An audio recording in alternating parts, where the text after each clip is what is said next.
मुंबई महानगरपालिकेच्या मंडळाचा देखील विशेष स्थायी समितीमध्ये गाजला. नुकतीच दादर येथील भाजी मंडईवर देखील पालिकेने कारवाई केली. काय एकूणच या सगळ्या संदर्भात कारवाई नव्हती केलेली, तिकडे व्हिजिट होती. हा जो दादरच्या स्वातंत्र्यवीर सावरकर मंडईचा प्रस्ताव आला होता महिन्याभरापूर्वी. तेव्हा तो आम्ही नॉट टेकन केला होता.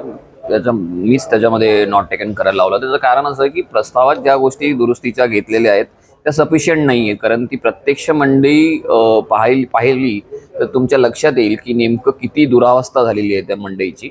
आणि म्हणून मी व्हिजिट मागितली होती आणि ती व्हिजिटची विनंती मान्य करून अध्यक्ष आणि स्टँडिंग समितीचे बहुतांशी सदस्य परवा 2 दिवसापूर्वी व्हिजिटला आले होते. त्या व्हिजिटमध्ये त्यांनी याची डोही याची देही ते म्हणतात ना, तसं सगळं पाहिलं. तेव्हा त्यांच्या लक्षात आलं मी जे काय बोलत होतो ते खरं सत्य आहे. म्हणून पुनर्विकास व्हावा मंडईचा हा खरं तर आमचा विषय होता.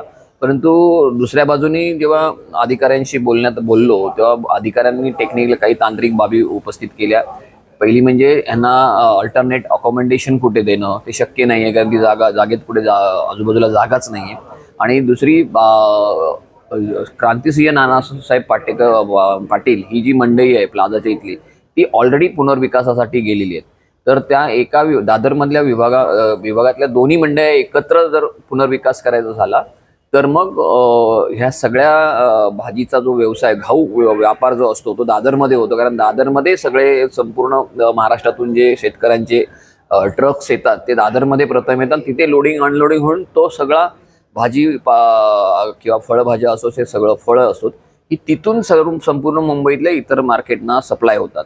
त्यामुळे जर ॲट अ टाइम दोन्ही मंडया जर ह्या आपण पुनर्विकासाला काढल्या तर ह्या सगळ्या व्यवहार जो आहे खरेदी विक्री भाजीचा तो बंद पडेल आणि किंवा त्याच्यामध्ये तांत्रिक अडचणी येतील, ते अव्यवहार्य राहील. म्हणून सध्या हा रिपेरिंगचा प्रस्ताव जो आहे तो मंजूर करा. परंतु त्याच्यामध्ये अनेक गोष्टी समाविष्ट केलेल्या नाही आहेत. त्या समाविष्ट करून तो दुरुस्ती व्हावी आणि ॲडिशनल ज्या काही गोष्टी आहेत त्याच्यासाठी नवीन ॲडिशनल प्रस्ताव सादर करावा अशा टाईपची आम्ही मागणी केली. आणि त्याला अध्यक्ष आणि संपूर्ण स्टँडिंग समितीच्या सदस्यांनी सकारात्मक प्रतिसाद दिल्यामुळे तो मंजूर करण्यात आला.